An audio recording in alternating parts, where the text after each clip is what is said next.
You've seen these LinkedIn posts where people claim they are orchestrating a team of AI agents. And you probably think this is something that requires a lot of skill and knowledge. But actually, it's very easy to do. And if you want to put it in your LinkedIn profile as well, then stay with me. Because today I will show you how exactly to do it in Cursor. Yes, today we are talking about subagents. Independent specialized agents that run in parallel under the main agent that you control. One researching your code base, one building your front end, one running tests, and one doing a security audit. All at the same time while you're doom scrolling on your phone and sip your coffee. Watch this video and by the end of it you will have production-ready workflows that you can drop into any project. Let's get started. When you kick off a complex task in Cursor, you will see subagents in the Agents sidebar. Hi, Amy.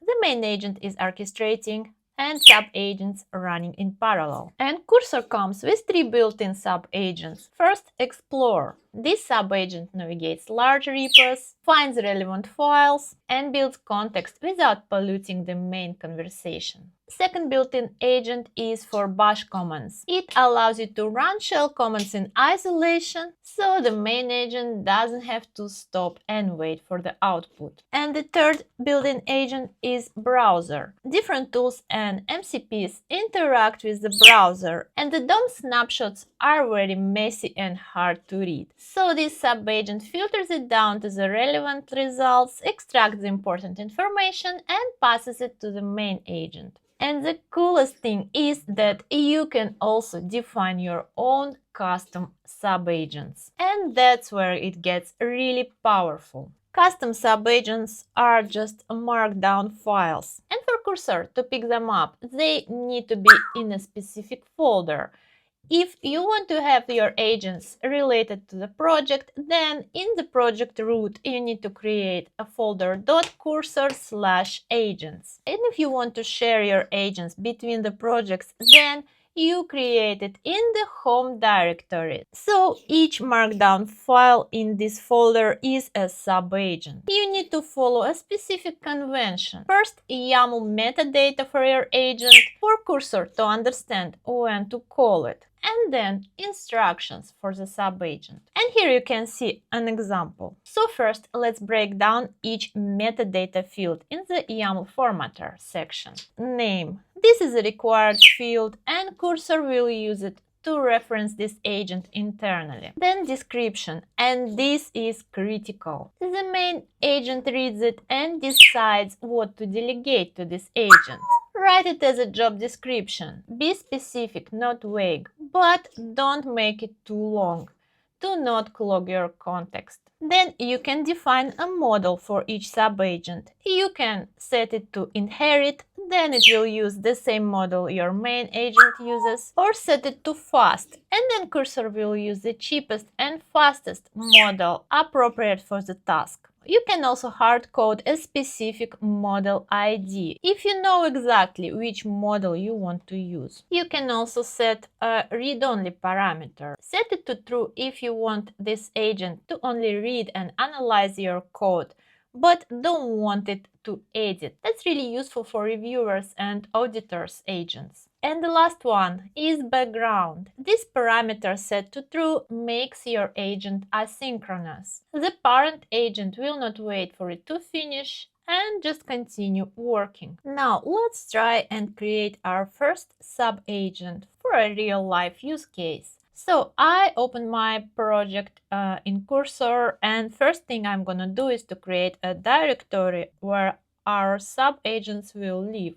The directory called .cursor, and inside it I will also create another one called agents. And now let's create our first agent. The name of this agent will be a security auditor, so let's go and just create it. Security auditor.md. Once I created it, you can see that it didn't just open an MD file like a normal document. it opened it with this little UI on the top, and we have a name here. It took it from a file name, that's fine. It has a model, and we can tell it, for example, to use different model than I usually run. I usually run the Claude Sonnet 4.6, but for security audit, I want to run a more advanced model. And next we need to add a description. And that's a very important part because that's how Cursor understands when to call this agent. And I'll just copy paste it, and you can see it appeared here as well. This agent reviews code for security vulnerabilities used when new API endpoints, authentication logic, database queries, or user input handling are added. Next, we need to actually describe what this agent is doing. And again, I'm just going to copy paste it because we don't have much time to type it in. Or you can even ask an AI to create you this auditor. I guess it will create something similar.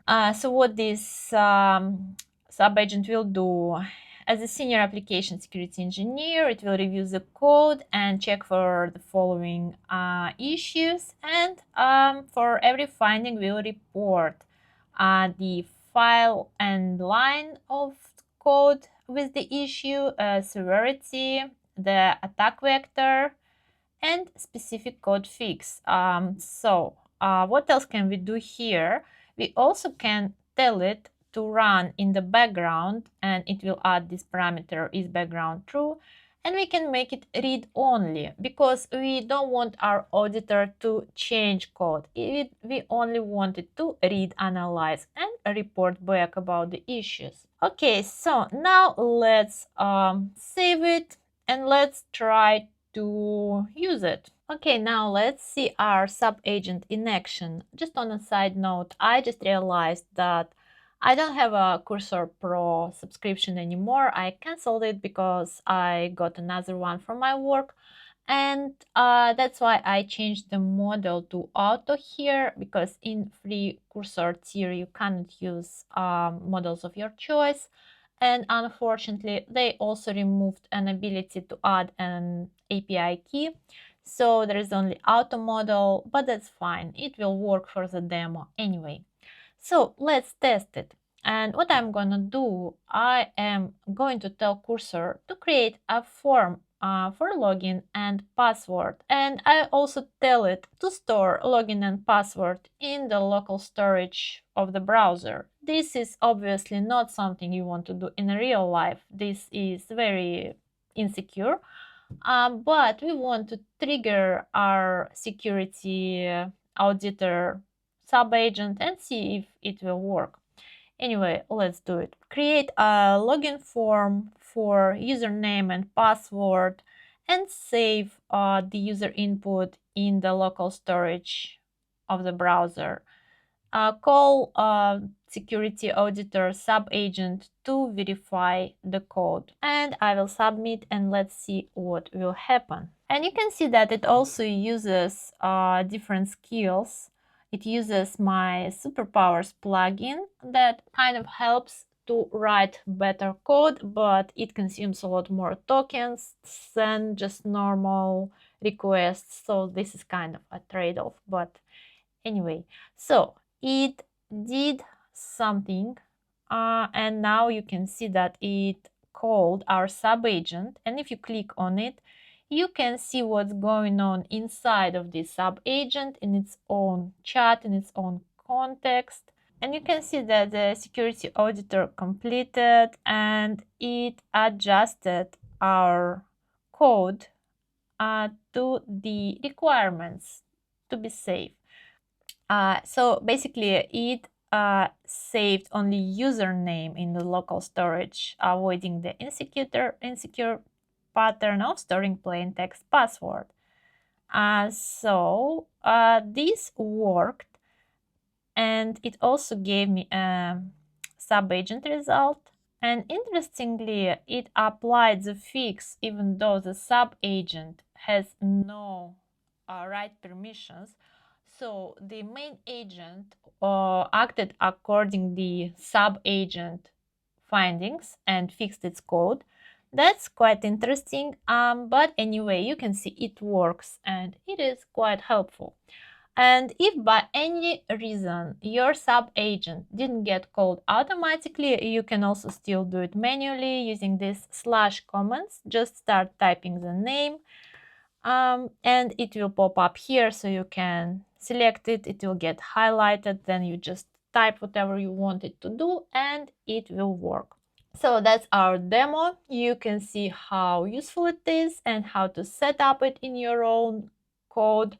And the last thing I want to mention is some mistakes that you want to avoid while using sub-agents. And the first mistake, do not create too many sub-agents.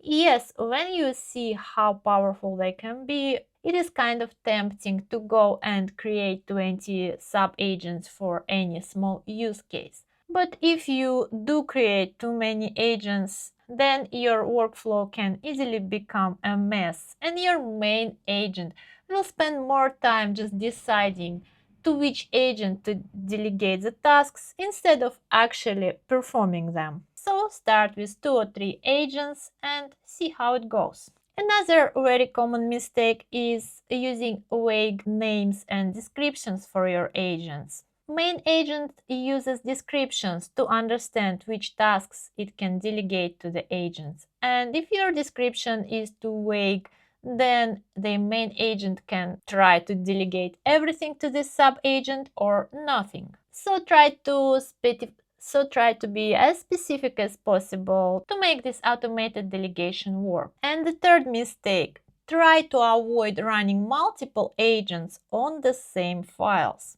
Yes, Cursor uses Git work trees to work on the files, so they work on a separate copies of the codebase. But when you integrate the output, merge conflicts can happen if multiple agents touch the same files. So before creating and running sub-agents, think about the ownership. If 2 features need to touch the same files, it's better to run them sequentially. And that's why you also can see the common pattern of separating the ownership when people create separate agents for implementing, separate agents for testing, and for reviewing the code. Parallel only truly independent tasks. And then your workflow will stay simple and clean. So that's it for today, and I hope this video was useful for you. Try to run your sub-agents and let me know if it works for you. If you don't know where to start, maybe try to create one read-only sub-agent and see if you can make it run comfortably alongside your main agent. Please let me know in the comments below, what do you think about sub-agents? Do you use them in your everyday work? And how it is going for you. And in the next video, I will show you even more cool Cursor features. So stay tuned, like this video and subscribe for my channel. And see you in the next video.